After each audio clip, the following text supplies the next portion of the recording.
Good morning, ladies and gentlemen. Welcome back to another episode here on European Confessions. The following story that you're going to be listening to, it was sent to me by one of our dear sisters. The message reads like this. Hello, Brother Nashi, how are you? Can you please post my own story as anonymous?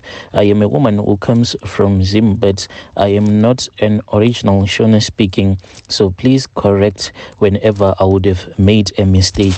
My story, it goes on like this. Let me say that in the family from where I come from, I am the breadwinner, and my mom expected a lot from me, and I took that responsibility from a young age. But the problem that happened was that the man that I got married to, I can say that he is someone who is lazy. He is very lazy to work. Even when an opportunity arose for him to come and work in South Africa, because of his laziness, he said that he didn't want to go and work in a foreign land. So at the end of the day, I then found myself coming here to South Africa. When I came here to South Africa, that was when I started to work for this other white man. But that man, I can say that indeed he was evil-hearted. He was very evil. The way that he used to mistreat me, it was really painful, but I had no choice. I had to do whatever that I had to do, because being a breadwinner, it is a very difficult situation. And knowing that my husband, he does not like to work, so I continued to work even though I was really being mistreated. So they came this other man who was also working for that same white man. And me and him, we then fell in love. This man that I fell in love with, I didn't want to tell him that back home in Zim, I actually had a husband and kids whom I had left back home in Zim. I just remained quiet because when I started dating him, I never thought that it was going to be something that was going to be very serious. But with time, one thing that I noticed about this guy, I saw that this guy, he is someone who gets paid a lot of money. So I said, let me date this guy so that I can just use his money to develop my house there in Zim. And that is how I ended up staying with him, because the guy also told me that I should come and stay with him, and I agreed. So we started staying together. But in my heart, let me tell you the truth, I never loved him, and I cannot love him, Brother Nashi. He is the one who forced me. I never wanted to stay with him, but he is the one who forced me. And because of my desperate situation, I agreed. But he's not like the choice. He's not the type of a man that I want to be with. It is only I am with him simply because this man, the money that he is earning, it is quite a lot, and I have been able to use his money to develop back home. And right now I am telling myself that the moment that I am going to finish drilling the borehole at our place, at my house, then I am going to dump him so that I can be with my husband, because I love my husband a lot, as lazy as he is, but simply because he was the first man that I ever made love to. For that, I do not want to dump him. I want to be with him. And because of the other charms that I used on him, I want to be honest with you, I bewitched my own husband. For me to bewitch my husband, what happened was like this, Brother Nashi.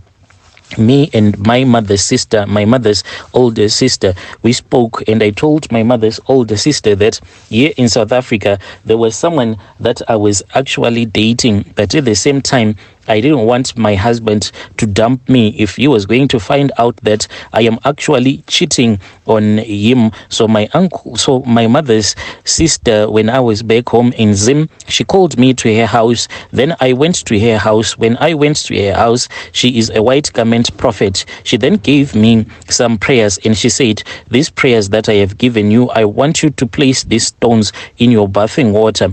Do this for 3 days, and after that, then this is what you are supposed to do. She then gave me this other black cloth, a small black cloth, almost like a towel. She said, take this, and I want you to go and use it on your own husband. What I want you to do is that from now on, let's say if you start bathing today until the day that you would have finished your 3 days of prayer, I want you to go to the bushes, when you do poo, do not use a tissue to wipe yourself, but I want you to use this black towel that I have given you. And this black towel, Brother Nashi, I was told that I was not supposed to bring it back into my house. I had to leave it outside. So each and every day for those 3 days, whenever I felt that I wanted to go and poo, then I would go into the bushes, then I will do my poo there, and after doing my poo, then I will wipe myself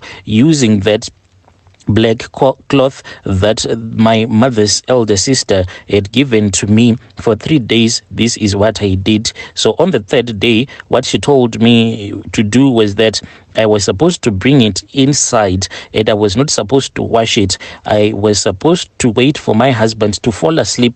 When my husband would have fallen asleep, then I had to take that black cloth, and after doing that, I had to cover his eyes with this black cloth, because my mother's elder sister said that the moment that I will be covering his eyes when he is fast asleep with that black towel that she had given me, this means that my husband will be living in spiritual darkness. He will never be able to see that this is what I am doing. I am cheating on him, and this is what I wanted. I don't want him to, when he would look at other women, to find them to be attractive. I wanted him to only look at me, but at the same time, I wanted him to live in a world of spiritual darkness.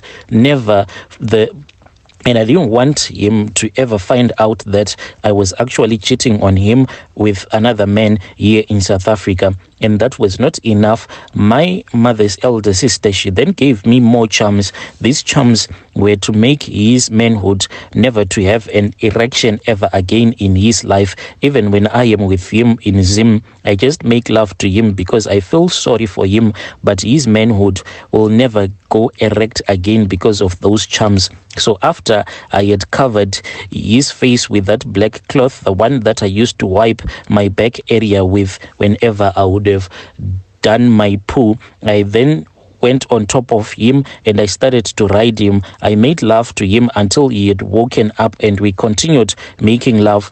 After I was done making love to him, what I did is that I took that black towel and then I wiped his manhood. I went outside, then I burnt it in the middle of the night. This is what my auntie had told me to do. I then returned back to South Africa and I continued to live with the man that I am living. I do not feel sorry for him because he forced me into this relationship. He knew very well that I didn't want to stay with him, but he took advantage of me because he knew that I was really desperate and I needed a place to stay, and he thought that it was far much better for him to take advantage of me, thinking that maybe he was much more clever. As for this man that I am staying with, he started to complain because there was this other time when he had sent me to go and send some money to his kids back home in Zim, and I ate the money. So he started to complain and he told his relatives. I said, so you think that you are very clever? I spoke again with my mom's elder sister. When I spoke with her, she then told me to buy some candles. Each and every time when this guy that I am staying with here in South Africa would have gone to work, I would take one of the candles and I would write the names of all of his relatives, the ones that were trying to control my relationship, and I would write their names down, including his wife as well. I wrote a name on that piece of paper. So I will then take that candle and I would light it early in the morning until it would have burnt down. By the time that it would have burnt down, then it will burn that piece of paper that contained the names. From there on, this man, I started to control him as I saw fit, and his money, Brother Nashi, I am using it in whatever way that I want. I use his money, Brother Nashi, and he does not complain. So he is taking care of my mother back home, and he's also taking care of me. Dear listeners, right there was a message that was sent to me by one of our dear sisters right there. Strange things do happen in this world. Just imagine when you go into the bushes and then you wipe yourself using a towel, then you wait for your husband to fall asleep. When he would have fallen asleep, then you cover his eyes with that same black towel. She was saying that she did this so that her husband can live in a world of spiritual darkness. Your African magic.